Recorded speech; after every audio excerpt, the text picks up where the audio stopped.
Hello, everyone, and welcome to the Sustainability Spiral. I'm Ella, And I'm Kim.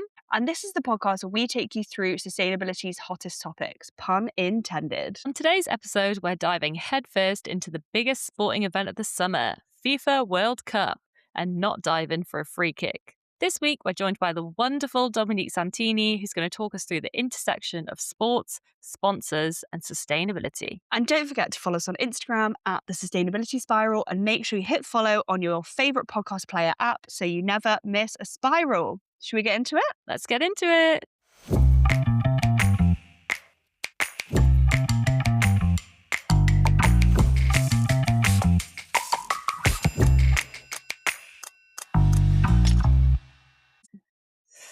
Oh, Ella, how are you feeling? There's too many words, like devastated, disappointed, heartbroken. Are you spiraling? I feel like this is like a big old spiral. It is, but do you know what? I have to say I've been pulling myself out of it because, like, fair play to the boys. They got to the semi-finals, and that is like impressive. We've got to give them their flowers for what they did. I know. RIP to our dreams of winning the World Cup 2026, I know. but long live our dreams of winning the World Cup 2030, 2034, It's coming home. 2038. It's coming home. And 2028 Euros in the UK. I feel it. It shall come home. It shall come home. 2028 is our year. I know. Sad that it's over, but I have loved everything around the World Cup. It's been a lovely couple of weeks. And as sustainability Huns, we have been loving going into all of the like fun facts and figures about the World Cup. And we are so excited today to be joined by our wonderful first guest on the podcast. So our guest today is Dominique Santini, and we are so excited to have her on this episode. Dominique has worked in the intersection of sport and sustainability, from designing ESG programs at Formula One to working with clients like the LTA, UEFA, and Formula E. Whoa. She has got a master's in international business and marketing, MSc in global sustainability solutions. Decorated. I know. How many? That was a hard one. How many letters do you put after your name in an email is what I want to know. 0. It's like Right now, I'm MSc, full wave. MSc. And she's also one of ED's 30 under 30. Snap. Hello, fellow class member. Hi there. Oh my God, guys, the caliber of women on this call, young women on this call, is insane. Exceptional. An Yeah. exceptional group. But I think it's safe to say you've spent a lot of time thinking about what sustainability looks like in events like the World Cup and how those need to adapt and change in the face of things like the climate crisis. So we're really excited to have you on to talk about the World Cup and football and sport and sustainability. So thank you for Welcome having to the me. pod. Thank you so much for having me. I'm also super excited to be your first guest. That's such an honor. So yeah, thanks for having me. And I feel like it's such a Such a topical pleasure. moment. So yeah, this is great. Do you watch every single match of the World Cup? Oh, I can't say that I do. Do you know, it's weird. Working in sport is actually almost better to not be obsessed with sport, in a weird way, right? Because you actually have to work with so many big names and big people behind the scenes that you don't really want to be star-studded. I mean, you want to be passionate about the industry, but yeah, I can't say I'm a super fan of any sport. Which Oh my God. yeah, I know. There are super fans out there who do work in the industry, but Yeah. I like to keep an arm's length between my working day and my leisure time. Is Love it kind that. of also like never meet your idols once you like pull the curtain back on this stuff? You're a bit like, ooh, maybe not. Well, that was a mistake. Yeah. No, I actually haven't had any stonkers in terms of meetings with athletes and celebs. I think everyone's really sane, and because you all work together, you have to remain sane. So everyone's really nice. I think as an industry as well, it's very relational. So it's all about like being a good person and like Oh. making sure that you build and maintain relationships. So that's actually a really important part of the industry. So yeah, no one's awful, actually, that I've met at least. I'd What a love to dream. hear. lots of people there, but yeah, no. Meet your idols, kids. Can you tell us who the most famous person is that you've had to meet through work? Oh, drivers, F1 drivers. Oh, nice. Yeah. Nice. Yeah, I think that's it, actually. Not That's really. that's pretty That's good. pretty good. Some CEOs that no, they're not superstars to anyone, but like, professionals. Yeah. So yeah, but yeah, I'd love to meet Simone Biles. I think she's so cool. So like as an The athlete, goat. awesome. Yeah, right. Mm. I'd love to meet her. I think she'd be really fun. Yeah, she's so great. When I was an intern at Sky, we were like walking around the offices and there was just this like absolutely beautiful man walking towards us. And everyone kept looking at him and I was like, oh my God, he's so gorgeous that everyone is like staring at him so much. And then some of the other interns I was with were just like, that's Thierry Henry. That would be me. Isn't it That good to would be be me. oblivious though? Because otherwise you'd just like lose your. Yeah. Yeah. Wow. Wow. You're not like the other girls. I'm not like the other girls. I don't know You're who too Thierry cool. Henry is. That's me just catching flies as he's walking past, like, who is that hottie? Hello. And everyone's like, Kim, that's I like would one of the most love if you hadn't famous. gone up to him and been like, "Hi, I'm Kim. What's your name?" I'm an Don't know who he intern. You're cute. I know. Oh my God. Can you... Like, I feel like I have had a real like schooling on football, particularly this World Cup. I like kind of always enjoy watching the big like international football competitions, like particularly in the last like 10 years, like the World Cup and the Euros. But I feel like I don't know what's happened this year. I've gotten like properly invested in it. And like I've been educated about the England-Argentinian rivalry, which we will not get into given the quite raw wounds that are still open. But like the Hand of God goal, I'd never heard of that before, which shows my ignorance in the sporting space. But it's so much lore. I think that's something that like yeah. we don't appreciate when we look at any sport, really. Like when you come at it for the first time.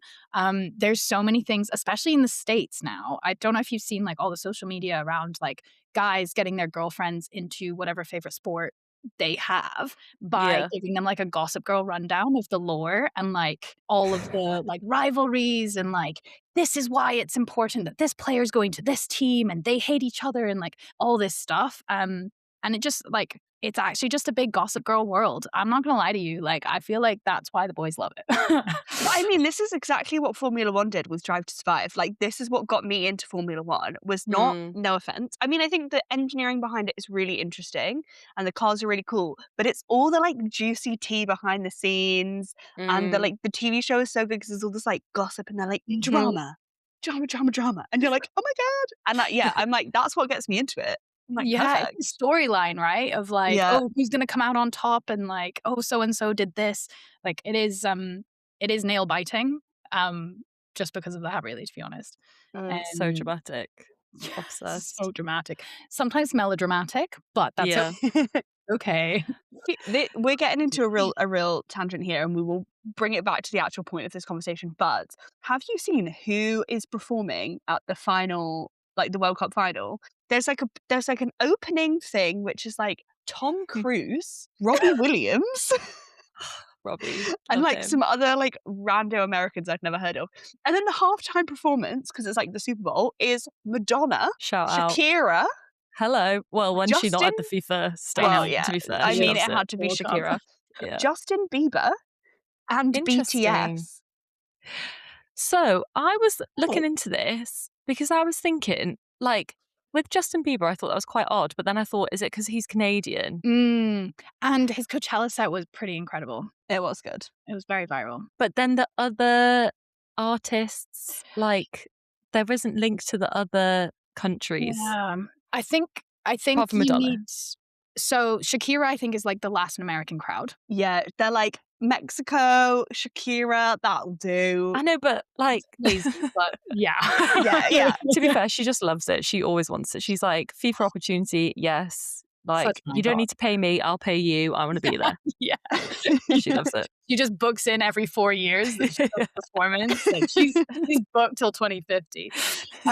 Yeah, I think as well, like BTS is an interesting one because I feel like that's not just, but I think that's a massive international play for like the Asian markets, which are huge fan viewership. Like when you look at like who the fan base is, I think you kind of need to not appease, but definitely appeal to every fan base that you're reaching. I think I want to just circle very quickly back to Tom Cruise performing with Robbie Williams. Does he sing? Does he dance? Is he jumping out of a plane? Yeah, what's the What is that? performance? What is Really unsure. So all I saw was just a list of people, and on the list for like the pre-show was Tom Cruise, Robbie Williams, Nicole Scherzinger, Love that. Laura Pausini, who I've not heard of, Post Malone, apparently. Oh my God, they're really Oh. going for it then. Like, oh, this is the like the FIFA closing ceremony, and then the halftime performance is like Madonna, Justin Bieber, Shakira, BTS, Yeah. and like curated by Coldplay. Oh, Just what? like That's it, it's, and I think Jennifer Hudson is singing the national anthem. This love is so American. It's Just I so know. American. but the kitchen sink at it. Like, okay, I'm see how this I'm goes. excited. I have to Yeah, I'm say, kind of here for that, to be fair. it's gotten There's- me excited, even though we're not in it. Yeah, I mean, there's something for everyone, which Yeah. I think we have to appreciate, right? Musical tapas, for sure. Musical. Just like I low really level hope for Tom everyone. Cruise Buffet. either sings, or do you remember in the Olympics when Daniel Craig and the Queen, in air quotes, jumped out of an airplane? That is Yeah. all. I hope he like jumps out of an airplane and then like backflips into the stadium or something. Yeah. And then just screams, Scientology! Oh, but so much flying, Well, which I is was gonna maybe a say, nice segue. Interesting point. this World Cup just seems like on a bigger scale, and maybe this is Mm. just me being more into it, but it just seems like on a bigger scale than anything before. And I feel like in the last maybe like 8 years, you've seen more and more coverage about like the sustainability of events like Yeah. this, but it feels particularly like at the start of this World Cup, there was a lot of chat around the sustainability of having like so many more teams in so many more locations, and it just seems like Yeah. bigger, better question mark. If we got through last night, we would have been like, definitely bigger, definitely better. And now we're like, bigger and sadder. I think that there's always the age-old question when it comes to growth and sustainability, and this is for any industry, and specifically on like the corporate side and the economic side. Like, are they mutually exclusive? Can they exist next to one another? Like, how do they influence one another? I think when it comes to the sports industry, there's so much active discussion about growth of sports, because it is really important from like a social aspect, but then the environmental impact of growing a sport is massive. Yeah. So I think we just need to be clear about what we're growing and why. And I think what's really interesting is you're absolutely right. It's not just because you're into it this year. It is so much bigger. So this is the first year that it's been hosted in more than one country, first of all. Yeah. Secondly, they chose 3 countries and 3 And they're continuing countries. that trend again. The Yeah. 3-country, I don't know if this is like a permanent move now, but they're hosting it across Spain, Portugal, Morocco, which is maybe slightly smaller geographically, more, you know, I don't know, still probably a lot of flying. Plus Argentina and Uruguay as well. Yeah, so the next World South Cup, America are so- going to have some matches. Europe are going to have some matches. I think in the past there's been a lot of benefits for countries to host World Cups and mega events. That economic benefit is decreasing, because it's really costly to put these sorts of events on. And when you look at like, cost of living and housing crises, a massive influx of tourists, a lot of cities they don't actually have the infrastructure to host. So they need to invest in that up front. And so I have a feeling that part of the reason that they're going to more countries is actually to spread the economic risk, and to make it just a little bit easier for like share interesting. the economic burden of hosting, right? But I just want to go back to the thing that you said about the teams, because I think that's actually a really interesting point. So this year is the biggest tournament that they've ever had. And so the World Cup decided to expand the number of teams involved. They used to have 32, now it's 48, which is a massive increase. It's not just like another couple of teams, it's massive. But I do think it's important because it gives underdeveloped countries a platform to put their players and teams and their nation on a global stage, and ultimately build a sport in their countries and get more foreign direct investment and have conversations that are international. There's There's the Cape Verde goalkeeper. I don't know if you guys have seen his story. It's amazing. He was a total unknown before the tournament, 40 years old, which in football terms should be retired. He's a bus driver and an electrician. He plays football like on the evenings the same way that like your friend at work might. But after 4 games, he went from 50K followers on Instagram to 28 million. No way. That's insane. That's like life changing. Yeah. Life-changing. Like, you know, he put Cape Verde on the map as an investment opportunity. So now it's life-changing. He can now get sponsorship. He can attract investment into grassroots. He can help grow the sport in his country. He's now an ambassador for the country. So think about the geopolitical implications of that. It is really impactful, and like there is a legacy piece to it to grow Yeah. sports in underdeveloped nations. So I will say that And that's important. is that the justification for the expansion? Like, I think I'm just curious about the expansion of the teams, the expansion of the geographies. Like, what has been the official FIFA line on the reason as to why they've done that versus like what you think the actual reason is? I think that the official party line is probably along the economic Mm, risk, and spreading it, or, you know, economic gain. We want to spread the love kind of yeah. vibe. Mm, I do think that there's a lot of commercial incentive to do that. And if I'm being honest, I can understand why they wanted to go to North America. The US does not watch football. They think that American football is the biggest sport in the world. So capturing a sports obsessed nation is really important, right? Did they need to also go to Canada and Mexico? Probably not. Honestly, from an infrastructure perspective, the US definitely has enough stadiums, infrastructure, sports properties, and, you know, systems built to host the World Cup in even in its expanded state. So I do think that there is a level of cash grabbing there probably. But it's really difficult when you don't see you don't know what the actual financials of it all are. It's interesting how kind of, you know, the World Cup and football is pitched as like not political, but is Mhm. inherently deeply political. And I think another really interesting example of that, I'm thinking about the teams and the impact, the carbon impact of like teams flying was the Iranian team that wasn't allowed to stay in the US for the World Cup. So to commute from, I think they stayed in Mexico in the end, so to Yeah. commute to all of their games from Mexico and back and fly. It's just this inherently like non-political event that's like deeply political. It's like Eurovision, you know? Mhm. Not political, but like very political at the On the same time. surface, it shouldn't be, and it's supposed to be this kind of bipartisan, you know, event, but actually it is. And there was a referee from Somalia who didn't get into the country at all. Um, so yeah, and what's interesting is that in the past and historically, FIFA have been relatively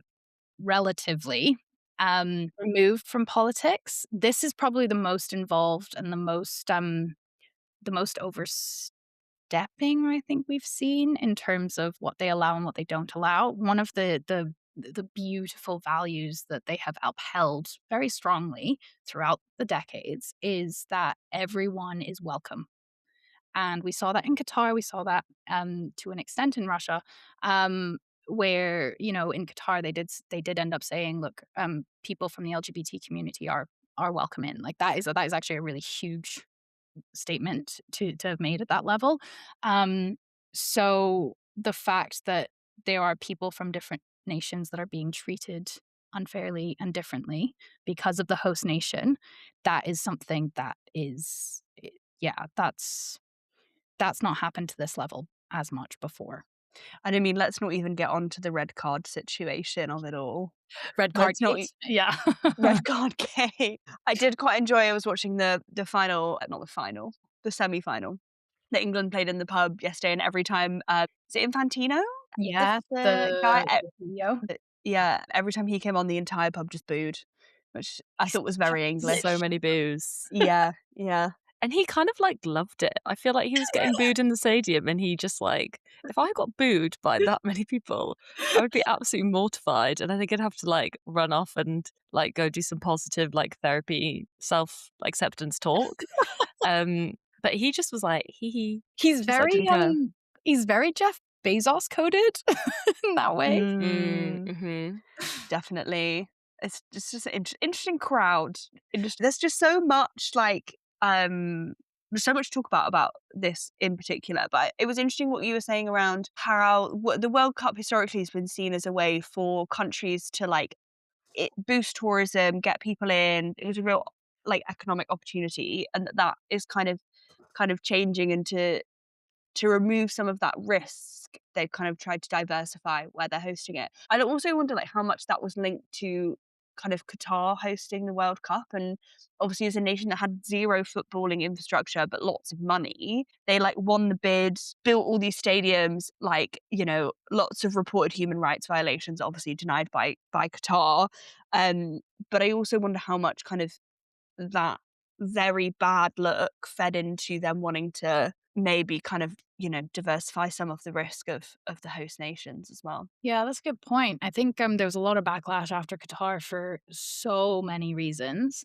I think what's really interesting about how sport is structured, um, it's really unique. And I think when you look at the way that the World Cup in particular is run, it's a structure that doesn't exist in any other industry, really. So just to kind of lay it all out, and kind of some of the challenges that came up in Qatar, some of the challenges that will always come up, and especially from a sustainability lens, in the unique operational context of this industry, right? There are so many stakeholders involved in putting on a tournament like that. So at the top, you have FIFA, right? They are the rights holder. They own all the commercial rights. So if a match is being shown on TV, they've made a deal with the broadcaster, with the channel that's showing it. If you buy merch or a ticket to a game, they get a cut. Anytime you see the World Cup logo anywhere, FIFA are benefiting from the commercial rights from that. And that office is HQ'd in Switzerland, and that's what they do. It's very much like the corporate team, right? Then to actually host the World Cup, to actually put on a tournament of that size, they actually set up a subsidiary in the host country. So they act as FIFA's operational arm. So it'll be like World Cup 2026, LLC. And this year it's headquartered in Miami. And their job is to basically coordinate the tournament logistics with all 16 cities, right? This year. Small job Just, this year. no biggie, right? And then, so we've got FIFA, we've got their subsidiary, which runs the World Cup. Then we've got at the national level, you have to coordinate with the football associations, the national federations who are in charge of football in that country. So this year we're looking at US soccer, Canada soccer, and the Mexican Federation of Football.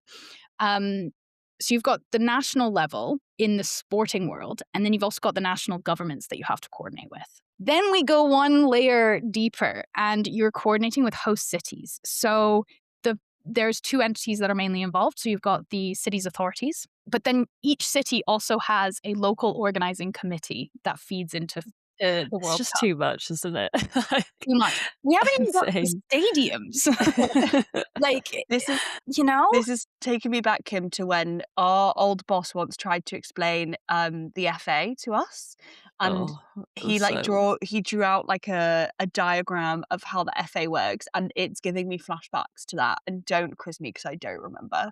I know, the whole time he was just drawing on this whiteboard, and we were literally like, so like if I was Newcastle United, where would I be in this? And he was like, nowhere, a separate paper, like yeah. Oh yeah. Yeah. Okay, but I'm following this through. So FIFA subsidiary, national government, and like the FA equivalent. Yeah. So national federation, national government. Then you've got the city. The city, the local authority and the local organizing committee. And then you've got the stadiums themselves. And it's funny that you say that the FA structure is confusing, because it is. Kind of zooming out from football to the entire sports industry, what if I told you that every single sport is structured completely differently? That Not just makes so much surprised. sense. Just There like, is no standardization. Like, it's mental. That's why just like streamline, guys? Just make your life Same, easy, guys. yeah. It feels confusing. how much like cross-sport collaboration is there? Because I imagine there's lots of very similar challenges, right? In that it's like infrastructure, if you're doing big international events, it's travel, it's freight, it's like food and beverage. Like, how much cross-sporting collaboration do you get? Do they talk to each other, or are they like, no, we're going to do better at this than you? Is it competitive? You'd think that there'd be like a really competitive nature, but a lot of sports aren't competing against each other, so it's fine. I think what's really interesting is where the similarities and differences start and stop.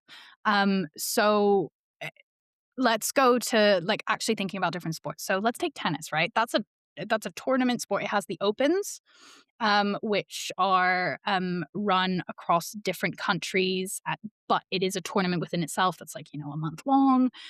That's very different to a Formula One or a Formula E, which is a racing series that has a race every weekend, right? So the format is different. So every single sport is structured differently because every single sport is different in terms of individual versus team involvement, Mm. number of teams, like competitive structure. So when you talk about having similar issues, it's weirdly bespoke per sport. And that's where there are some massive challenges when it comes to sustainability, because every area, every problem, there is just no one size fits all. An infrastructure issue that exists in a stadium is very different to that you would find in a circuit a lot of the time, or that you Yeah. find in a pool. I think what we're going to start seeing is more coordination across different sports which share certain commonalities, and those commonalities can be one of two things. One, regulators. So, for example, the FIA, who are the motorsport regulator, so they're in charge of regulating Formula E, MotoGP, Extreme E, Formula One, et cetera, like all the motorsports. I think we're going to start to see them bring on partners that span multiple sports and therefore some more coordination across them, um, so that you can implement slightly more standardized solutions or at least plug and play solutions where and when. Um, then the second side of this that I think we're going to see, I hope, and this kind of comes on to what I'm really excited about in sport generally. I think we're going to see sponsors who are working across multiple sports, um, doing more to bring their sponsorship portfolios together, and I hope that that means some really interesting. I think there's space for innovation in terms of sustainability in that realm. Yeah, I think that's a good segue into the sponsors of the World Cup this year, because something that just kept catching my eye as I was watching the games was that green Aramco just sliding around the side of the pitch, followed by multiple large tech companies and then like insanely impactful consumer brands like Coca-Cola. Um, and I just kept like eyeing it, thinking, how much does that sponsorship cost? Firstly, and what are the FIFA checks and balances of sponsorship deals? Like, what do they consider? What kind of brands do they want to align themselves with? That kind of thing. That's a really interesting question. Every sports rights holder every sports rights holder tackles sponsorship slightly differently. Mm. Um, there are many that are very values led. There are many that are very functional, and then there are many that um, can't afford the luxury of choice. Hmm. FIFA's not one of those, but I think it's quite nuanced. The sports industry, being a rights holder in the sports industry, it's crazy expensive. I mean, we were just talking about how much it costs to actually set up an event, right? Or be a host city. Something as big as the World Cup. I mean, we've already spoken about how there's 16 cities that are involved and all the different layers of stakeholders that have to be created as separate subsidiaries and the number of people required to resource that. So you need a massive amount of money to put something like this on. And a lot of people are like, oh, well, it's just the tickets. Tickets account for this much of sports revenue. Yes, you've got ticket revenue, but it's capped, and as well, you don't want to outprice your fans. You don't want you. No one wants empty seats. So you need to make sure that those are, at a ceiling. Media rights is another way to make money in sport. So selling the right to show your match or game on TV.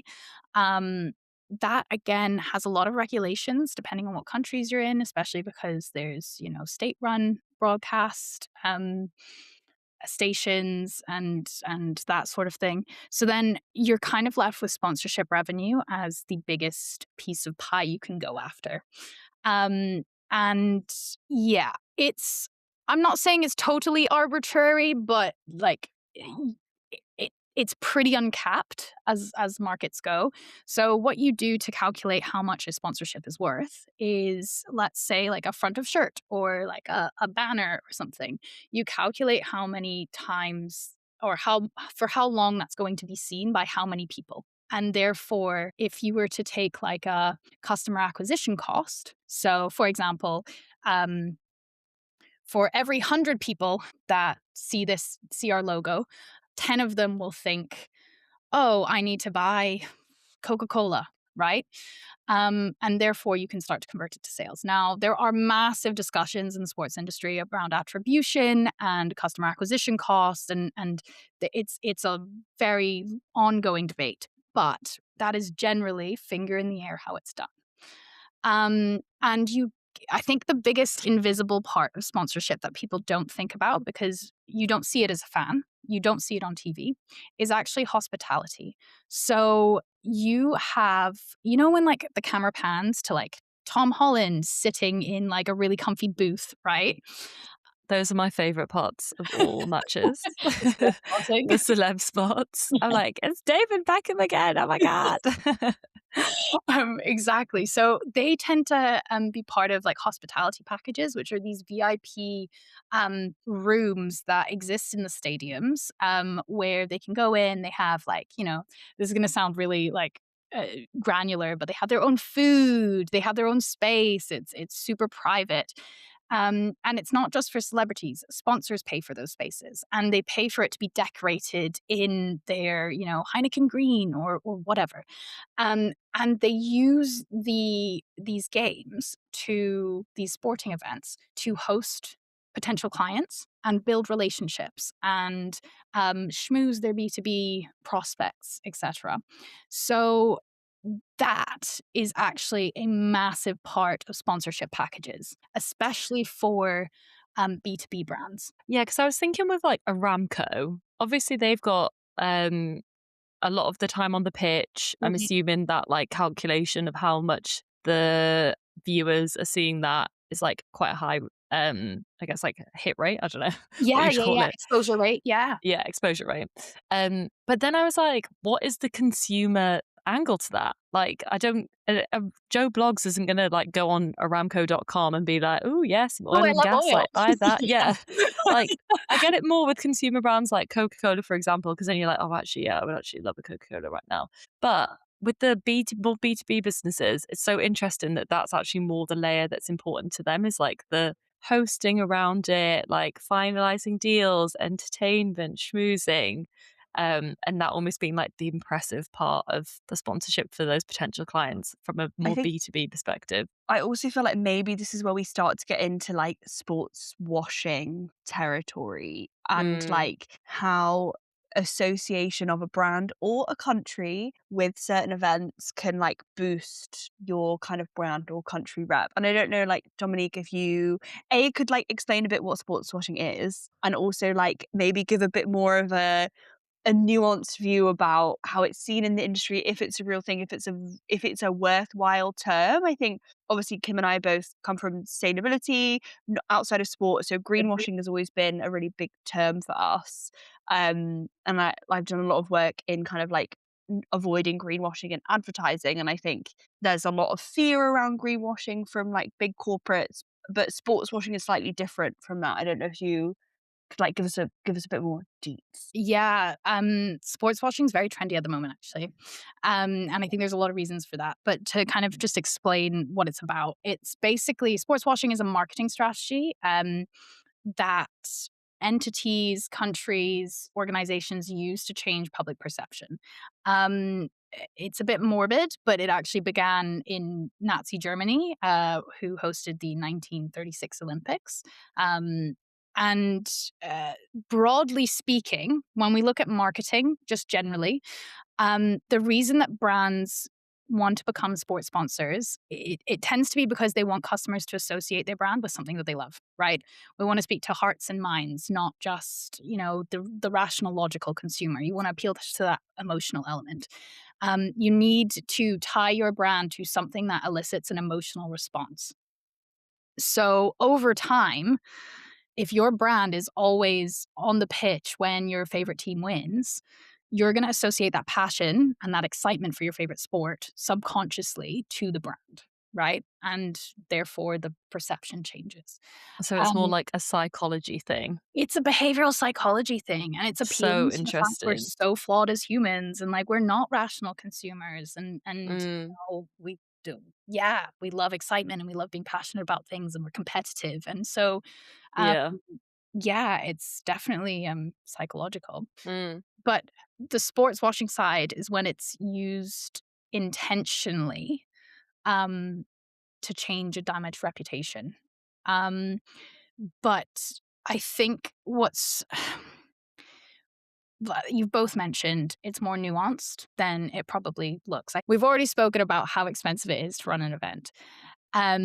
Which organizations are big enough, have big enough marketing budgets and enough reputational challenges that they need to change Mm. the way that people interact with them. You're looking at the FMCG brands, you're looking at oil and gas, you're looking at fast food, you're looking at airlines, and those are the exact categories which get the most stick for greenwashing. But the anecdote that I was just thinking of when you were talking about that there was I'm Geordie. My partner is also very, very Geordie. And Newcastle United Football Club was taken over in 2021 by the Public Investment Fund of Saudi Arabia. And I remember at the time, everyone kind of just being a bit like, is this a bit dodgy? Like, should we look into this? Are we happy to just accept all of this money? They purchased like an 80% stake in the club, which is like super significant. But Mm, then there was just like massive celebrations because of the investment side of it. And mm, they were like, this means that we can like buy loads of amazing players now. And it just opened up like a whole new era of opportunity for the team. I'm saying this like I actually really understood what like that means, but a huge era of opportunity for the team.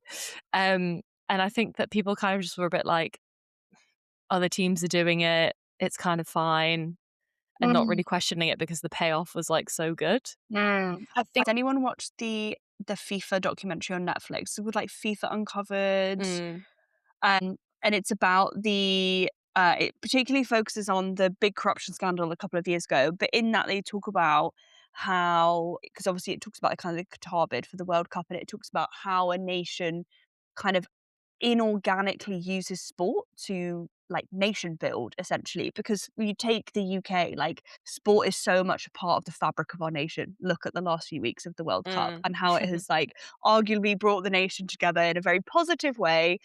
um, but that's all happened in like very organically over a very long period of time. Whereas it's really interesting what is happening in like Qatar as an example with the World Cup, but also lots of kind of Formula One races now being hosted in various different Middle Eastern countries, and how they like kind of maybe slightly more inorganically creating this culture around sport because it is such a good way to bring investment and bring a spotlight onto a country. And I think you both brought up really, really good points about the exact nuance that I think we're seeing in the industry. Right? So actually, one of my favorite stories to come out of the 2015 Paris Agreement is when Christiana Figueres, who was the executive secretary of UNFCCC at the time, love her. oh God, what an icon. She told the story about the way that she negotiated with the Persian Gulf nations. So she was in a room with, the leaders of Bahrain, Kuwait, Oman, Qatar, Saudi, and UAE. And she asked them, she was at her wit's end, like, what would it take for you to sign this agreement and commit to it? And they wrote 2 words on a piece of paper and they slid it across the table. Economic diversification. Oh, okay. I thought you were going to say like World Cup. And that was how it was decided, kids. She's like, hold on. She's like, I can make that happen. Yeah. And she's ringing Shakira. She's like, Shakira girl, we need to make this happen. Yeah. You love the planet. Yeah, they're like Justin Bieber. Like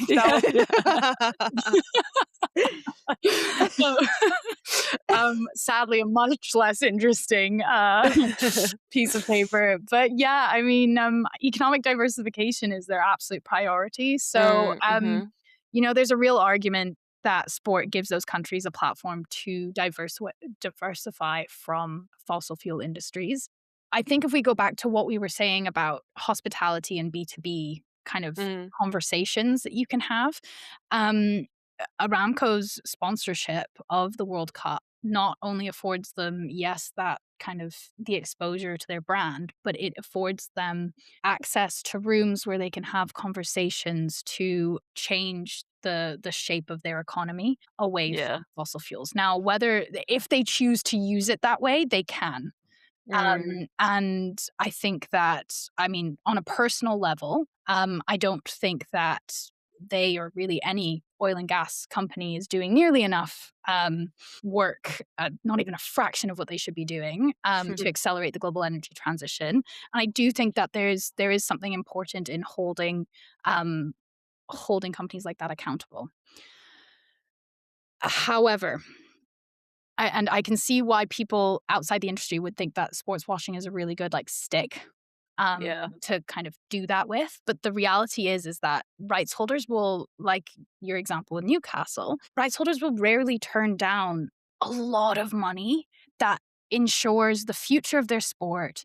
It means that they can continue to exist. It means that they can build. It means that they can bring a lot of positive impact into communities and like you said, opens up a whole new future of opportunities. So I think we need to be just a little bit more nuanced in the way that we condemn these sorts of things. I know that we don't have time. I'm so unbelievably aware of that. Yeah. I'm a sustainability professional first and foremost. I'm not here being like, yay, oil. That's just not my stick. So I think the term sports washing has its place. I think we need to be mindful of why these countries are investing in sports. And I think we also need to be mindful that actually as fans, the best thing that we can do as a member of the public, as a consumer and as a fan, the best thing that we can do is actually positively comment, share when a sports entity or a company is doing something to advance the global transition towards sustainability, because otherwise we're not going to get to where we need to go nearly fast enough. And I feel like it's interesting as well, thinking about the kind of region that seems to be doing a lot of this investment. And to me, that is a region that's already massively feeling the impacts of climate change and what that does to sport. I feel like we started to see that this year as well with the World Cup. From two main aspects from my perspective. First off, hydration breaks, which I know the hydration breaks aren't hydration breaks. They're hydration breaks to put more ad revenue into the US streaming of the matches. Depends who you speak to, I think, but yeah. Yeah, I think that's my personal So opinion. so originally it was for player welfare and heat stress, and then they were like, "Let's turn this into ad space." Wait, So what? So it you're actually right. was for Yes. heat stress? Yeah, because the temperatures are just, insane. You know, the England, Argentina match that was played in Atlanta, it was 33 degrees and something crazy in the 40s, 50s, 60s humidity that it felt like playing in 44 degrees. No way. So the hydration breaks are not like Wait, okay, the media got to me then because I thought that they were put in for extra ad revenue. But I was thinking, surely they actually do need these because these conditions are crazy, like especially at the Azteca, like Mm. so stormy, so humid. Like as you said in Atlanta, 33 degrees C with 60% humidity is just absolutely insane. So I'm interested in your view in terms of like how you see the play of sport changing as our climate continues to change and we're just dealing with like way more intense and unpredictable weather patterns, especially as like most sport is played outside. Yeah, I think we're about to enter an era where sport is changed permanently in terms of structure. Uh, Mm, to your point about the hydration breaks, there was actually, super fans who analyze the momentum of games. And what they mm, found was with these added hydration breaks, the structure of the game is actually played totally differently. So, um, if England have the ball and then there's a hydration break and they're building momentum, but there's a hydration break that breaks that momentum, it tends to be that it switches to the next team to like after the wow. break. So it's Mm, actually changing the way that the game is played. And what was originally supposed to be, one of the team assistants running on the pitch with bottles is now a whole coaching moment. So we think that weather and climate isn't affecting the way that games are played and the way that sport functions, but we're literally seeing that unfold in real time. There's just not been, kind of to your point about the media's involvement, there hasn't been someone connecting those dots to say climate change is the reason we did this and therefore this is the consequence. So fans aren't connecting those dots in their head. They just think, oh, things are changing. But I think when you look at wider sport, climate is going to massively disrupt the rhythm, the cycles, and also grassroots pipelines. Like you said, outdoor sports. If the weather is getting more unpredictable and more extreme, we're going to see more cancellations. We're going to see athletes maybe not even being able to travel or make it to the events. We're going to see massive supply chain disruptions. I mean, sport relies on every industry to function. Every other industry, it relies on fashion for merch and kit. It relies on food and beverage, materials, construction, retail, transports, logistics, energy. The the supply chain disruptions that we're going to see across all those industries are going to indirectly and directly affect sport. So I think we're going to see a lot of that. We're also going to see crazy amounts of fan health and safety risks go up. So yeah, even I was thinking so, that. yeah, did you guys see there was like a there was a big controversy that they withdrew, but they basically banned at one point in the lead up to the World Cup.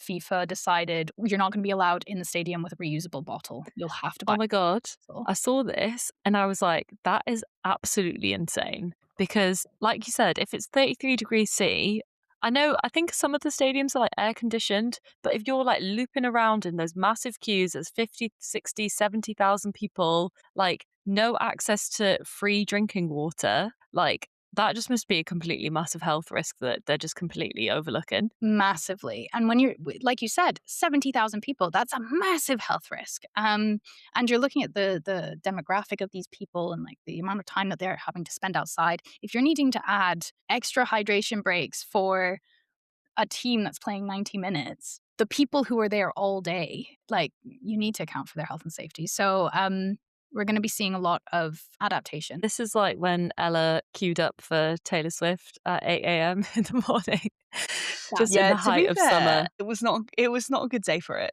and one of my friends did nearly pass out. It was not a You good were outside in the sun the whole time? Yep. I will never do that again. Taylor Swift is the only person I will ever do that for, like hands down. And even for her, I don't think I would do it again. It was amazing, Mm, but never again. Never yeah. again. I'm so Just like It no shade.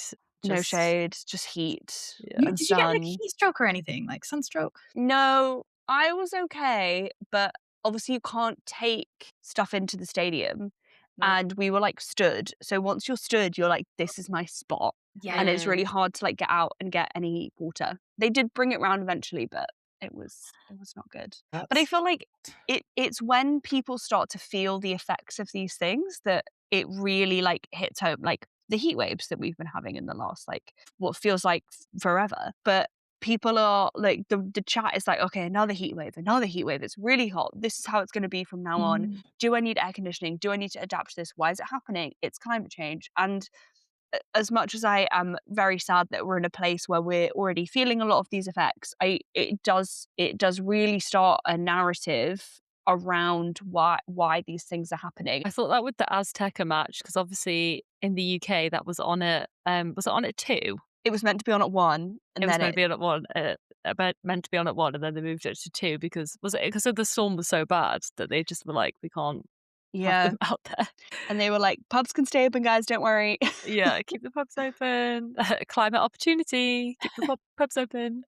Can we talk about wet bulb temperature? Because I love talking about wet bulb temperature. Like, my favorite thing is when people are looking at the weather app and they're like, oh, it's only 30 degrees. And I'm like, go on the feels like temperature. It doesn't matter what the temperature actually is. You need to look at the feels like temperature because if that's 40 degrees, I don't care that the thermometer is saying 30 because I am sweating. What is wet bulb temperature for those like me who don't know? I think Kim, you're you gave the me expert. Kim gave me a really good explanation of this the other day when we were at this train station, I feel like. Yeah, because Yeah. I was like, it's hot, babes. Okay, I'm not like a scientist, but I'll try and give my explanation. Essentially, the wet bulb temperature reflects both the temperature and then also the humidity. So that's why a temperature reading could be like 33 degrees C, but the humidity is like 70. The wet bulb temperature will be 45, for example. And that's because of the humidity intensity not allowing sweat to evaporate from your skin. So we obviously know that sweating is one of the main ways that our body helps to keep us cool in hot temperatures. If the air is really humid, it just can't evaporate the same way. It's kind of the opposite. This is like such a niche example and so unscientific. But you know, in The Incredibles, when that superhero is like, I need the water in the air. I can't get the water in the air to like do his ice thing. Oh yeah, Yeah. Frozone. Frozone. That is really not where I thought that example was going. I think about Frozone all the time. I love that for you. But it's the opposite of that. Like, he can't get the water out of the air to create his ice because he's in a fire. We can't get the water off of our skin to cool down because there's too much water already in the air with the wet bulb temperature if the humidity's high. So that's why we then just like sit in this like sticky, uncomfortable, sweaty mess because there's just like nowhere for the water to evaporate to, I think. I believe it. Wet bulb temp. I feel like a big theme of our podcast in the last few episodes has been how hot we are. And I fear that's not going to change anytime soon. I think if I anything, know. it's gonna increase. I know. Yeah. Another theme in our podcasts is that I think we obviously spiral a lot, hence the name of the podcast. And a lot of that is spiraling down. But I think we always like to end on a more positive note. And I think this actually has been quite a balanced episode. And I think there's a lot of criticism of kind of how sport it maybe is set up, of some of the maybe sports washing that happens. Obviously, like the World Cup has been a world-class example of how to pollute the atmosphere by like flying all around the shop to play some football.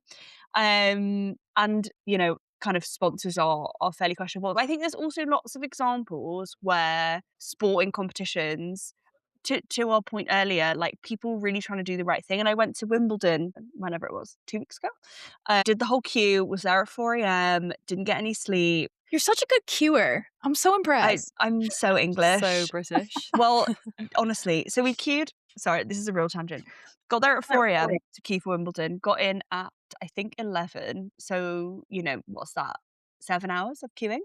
I also queued for an hour and a half to get a cup of coffee. Then I queued Is that for a another. joke? That's No, pretty long. not a Yeah, joke, not that a is joke. That was, to be intense. fair, that hour and a half was while we were in the queue to get in, so it was, like, Mm, not additional queue time that counts in my mm. 7 hours of queuing. But then when we got into Wimbledon, we then queued to get on court 3 for maybe only, like, half an hour, 40 minutes. And then we got in the queue for centre court tickets, which we got towards the end of the day. My point being, all I did at Wimbledon was queue and watched some tennis, maybe. What would you say your split is? Tremendous. If it was like 80-20 or I mean, to be fair, we were there from, like, 11 till, like, 9 p.m. 1 So hour of tennis in that time. I saw a ball. I saw a singular 1 cup of ball. coffee, 1 hour of tennis. I don't know. I would say to anyone, it is very worth it. The queue is very fun. Wimbledon is very fun. Mm.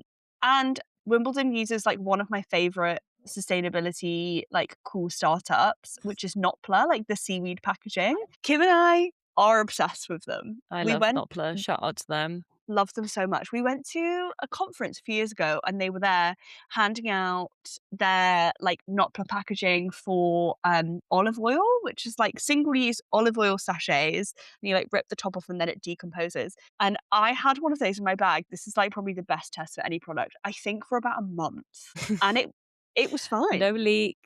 No leak. I forgot about it for a month, which is bad of And me. you were But like jamming your laptop on that thing every day at your previous job. But like, it was not like a zen environment for that almost like kidney bean of olive oil to just like stay in your mm-mm. bag. And it just like stood the test of time. It was so good. that's a Yeah. real risk of just, like that's a lot of faith you had in that seaweed. Yeah, I think it was less faith I had in seaweed and more I forgot it was in my bag. Yeah. Hilarious. But we'll go with that I had faith in it Yeah, because it was an I experiment do. on Mm. durability. They It also was. had like sports drinks in almost like bubbles. Yeah. So they had like little bubbles of Notpla material around like Lucozade type drinks. So they were just like, you've popped them in and then just like instant hydration, which I think is so fun. And I guess at the Paris Marathon this year, they did something similar whereby I think they did have some single use plastic bottles, but they also encouraged a lot of the runners to just bring reusable like soft bottles or just like lots and lots of stations along the route to refill, which I thought That's was great because when I did the London Marathon, like the amount of single-use plastic was pretty insane. Yeah, it's pretty dire. Congrats. That's really cool that you did it. That's amazing. Thank you. Just drop that in there. Yeah. Did the London Marathon. Never again. Never again. You did it. Speaking of Notpla, another example that they worked with the UEFA's Champions League, with Just Eat and Doritos to do their like I think it must have been their nachos packaging. You know when you like go and you get takeaway food from like a food truck. So Yeah. Notpla worked with UEFA and Doritos on that, which is cool. So That's so cool. Just such a no-brainer. I feel like when we've gone to sporting events where they've had their packaging, it's not like anything is different at all. Like, I don't know if the price is significantly different or what, but surely it just is like an absolute no-brainer. There probably is some kind of price difference just on economies of scale, but at the same time, Mm. in the long run, like if we just all switch over, then it becomes a lot easier. Yeah. We love seaweed. We Plug love seaweed. Notpla. And I think Yeah. love Notpla. Honestly, really hope they listen to this podcast because we love you. But I feel like that idea of like Just Eat, Champions League and Notpla like collaborating is really interesting. And I think it goes back to what we were talking about earlier about sponsorships. And there is clearly like opportunity to leverage that in a really interesting way. And this is my very, very neat tangent into the Substack article that you published around kind of how brands can have like very meaningful sponsorships. And I think it was focusing specifically on like Qatar Airways. And I personally really loved it. I thought it was really interesting. I would love you to talk us through your thinking behind how kind of sporting events like the World Cup, like FIFA, can use these partnerships in really like interesting ways and creative ways to be more sustainable, but also just like engage people in sustainability more broadly. Yeah. So I think so far in the industry, sustainability has very much been driven by compliance or operational cost savings. Mm. Um, and I just really strongly believe that the next stage of evolution is going to be using sustainability as a source of creativity and as a commercial advantage. So I think we're going to start seeing a lot of sponsors wanting to actually build meaningful programs in communities with the sports rights holders that they're sponsoring. And I think there's some really cool ways that they can do this. I think in the past, sustainability has been seen as super dry and super boring and just like, here are the facts, here are the stats. But actually, there's like really fun things if you treat it as a creative exercise. Um, Mm. and like, I think yeah, I mean, like, if I had been in charge of the World Cup's portfolio, I would have done it very differently. I mean, like, in an ideal world, there's so many positive outcomes and legacies to be built with the sponsor portfolio that they had. Um, Mhm. but I think you just have to get really creative with it. So I was reading actually about the water, the hydration breaks and like water stress just more widely. And I think that actually the hydration breaks, just kind of coming back to that for a second, was a massive missed opportunity for communicating on climate change and why you need the hydration breaks, etc. But they could have used it to highlight like a positive community initiative or, you know, water efficiency technology or Yeah. something positive, right? And even better, what they could have done is build something around water stewardship with their partners. Mm. So, what a fact I found out, I didn't realize this, but 8 to 11 of the 16 host cities face water stress. Damn. Wow. That's Not I good. suppose not isn't that? surprising when you think about where they are, but that's But crazy. why wasn't that like, okay, we all need to unite for this cause that's affecting Mhm. all the communities that we're going into? Like, why wasn't there a program built around that that was like Yeah. deep and widespread? They do have I was looking at their strategy and they do address water, but I don't think they pulled in their sponsors in ways that they could have. I mean, what they could have Yeah. done is get AB InBev and Coca-Cola, who have really strong water stewardship programs and water replenishment programs. They could have built out entire programs in the communities within those host cities to basically either replenish watersheds or implement technology, water efficiency technology, or share their knowledge. And they could have talked about that during the hydration breaks That would have and been like so make cool. a campaign about it and like make it all about water. Like it could have been better, you know? Yeah. Um What I'm hearing from this, FIFA, is that you need to hire Dominique to sort out your partnership creative strategy. no, I would actually love that. I would love to work with a brand like that. So Just cool. PSA. Yeah. You're so right about like using the hydration breaks for good. You just reminded me that in the pub yesterday when we were watching the England Argentina game, every hydration break, this man came from behind the bar with a bottle of tequila and he was like, hydration break, hydration break. And he was just giving out free shots to the whole bar. That's And he was like, That's a great hydration take on break. hydration wow. Wow. break. That's Mexican spirit right there. I know. I was like, I'm literally obsessed with you.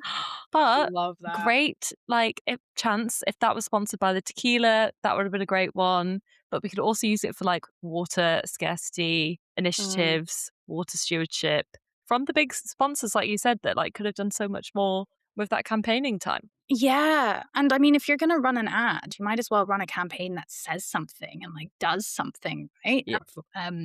I was looking at their whole sponsorship portfolio and I got really excited about all the different things that each of them could do. Like you could have done a lot around circular economy and fan engagement with Adidas. You could have done like a whole, a pop-up shirt swap shop Mm. in like the fan engagement zones in the cities where like you know how that moment between players where they like swap shirts at the end of a game sometimes you could do that but like with strangers and like get each other to meet each other and like and build a whole campaign around that. I mean, I didn't know this, but Dove, so Unilever sponsor the World Cup, and they launched a refillable deodorant at the start of the year. They Mm. could have used all the hype and all the conversation all around extreme heat and high temperatures to build campaigns around the refill products, Yeah. but they haven't. Like, they could have been Such giving missed that out. opportunity. Yeah, they could have been Mm. giving those out at events, you know? Yeah, you're so right. And I feel like Um, you're so right in this idea that like we talk about it a lot. And I think a big part of us wanting to do this podcast is because oftentimes the way people consume sustainability in the general public is very dry. It can be really dull. And like we have not been able to crack telling that in a really interesting way. It's starting to come through. Like Kim and I did an episode recently about Hot Mess, which is like a new musical in London about climate change. That's so cool. Like there are so many ways to be like super creative about this, and it does seem like such a missed opportunity. I need to see that. That sounds incredible. You Honestly, do. we'll It go was again because we literally loved it. It's so Yeah, good. we're such That's another fans. great soundtrack. Before we started recording properly, we were all talking about High School Musical, and Hot Mess, the musical soundtrack, is like on par, unbelievable. I've had it on repeat. Yeah, get into it. It's a good Wow. time. Okay, that's on my bucket list now, my summer bucket list to go see. Yeah. Nice. Excellent. I loved in your Substack where you were talking about sustainable aviation fuel because I feel like there's just been so many like horrendous statistics that have come out of this World Cup about the air miles, the Mm. carbon that it's generated. Like I saw a stat I think on the BBC that was saying that the estimated emissions for this World Cup is like 9 million tons of carbon, and the Qatar World Cup I think was like 3. So just absolutely insane in terms of the air miles that each team's done, the air miles that all of the fans have done. So I would just love to hear a bit more about your SAF, potential SAF campaign that would just like bring light to that issue, but also like positively talk about a potential solution. Yeah, so generally with sport, fan travel accounts for roughly about 70% of any event, right? So Mm. it's such a massive carbon hotspot, and it needs to be solved very much at a local level, which is really difficult to do when you run something as big as World Cup, especially if you're operating across 3 countries and they all need to, Yeah. be moving so much. So how do you change that? Well, first you don't design a World Cup like that. Mm. You design it with efficiency and travel logistics in mind, usually in an ideal world. But failing that, say we do have this big wicked problem of how do we reduce air miles? You can use sustainable aviation fuel, which is not a perfect solution yet, but it does significantly reduce carbon emissions. The issue with sustainable aviation fuel is that there's actually not enough production globally, and it needs to scale super, super fast. So sustainable aviation fuel, or sometimes we kind of like refer to it as SAF in the industry, is kind of branded as this like cleaner, renewable alternative to standard jet fuel. Normal jet fuel is obviously super carbon intensive, um, and this is one of the innovative technology or alternatives that are out there that can start to try and bring the emissions from the aviation industry down. It's basically like produced using a couple of different methods, like waste oils from cooking oil, industrial grease, animal fats, kind of like waste products from oily processes. Mm. Also like biomass, so like agricultural or like forestry waste also feeds into sustainable aviation fuel or SAF production. And then there's also some more like synthetic e-fuels that are going into the SAF pipeline. As you were saying that, that actually reminded me, especially the cooking oil side of that, which is so I've always talked about SAF in terms of biomass and agricultural byproducts and waste. But actually, from a cooking oil point of view, McDonald's have a used cooking oil program and they convert it to fuel. And what they should have done is expanded the program for all FIFA vehicles and all their fleets and team buses. That's something that they could have done.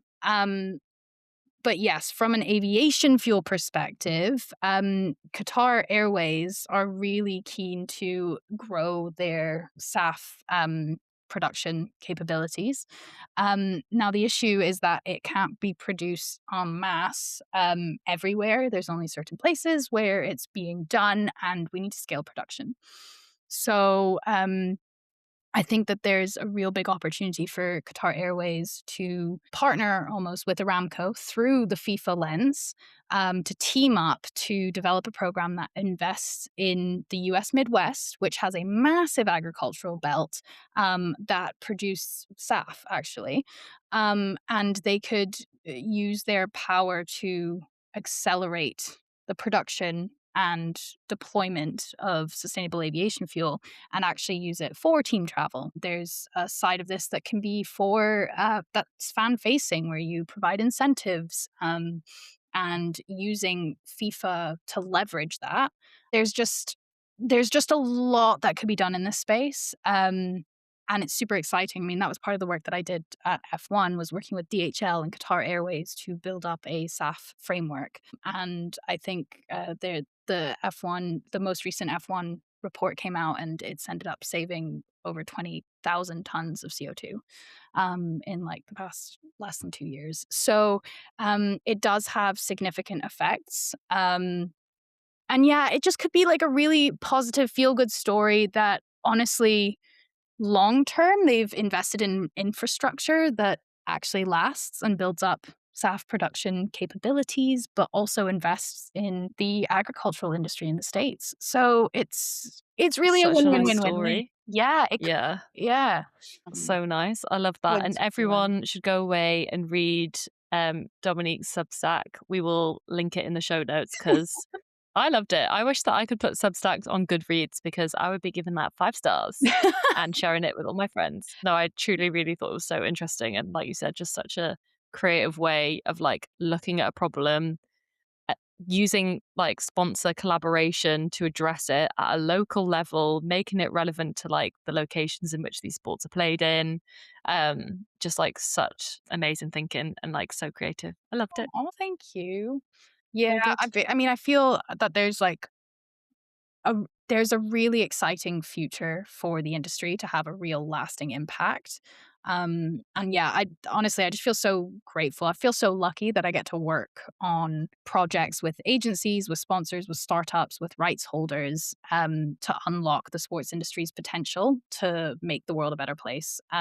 And just kind of helping inspire people to see sustainability as a creative brief rather than a tick box exercise.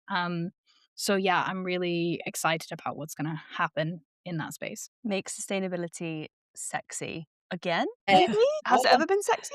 Maybe 2019 was a good time. 2019, it was a little bit sexy, I reckon. a little bit, a little bit, A a little little bit bit. sexy.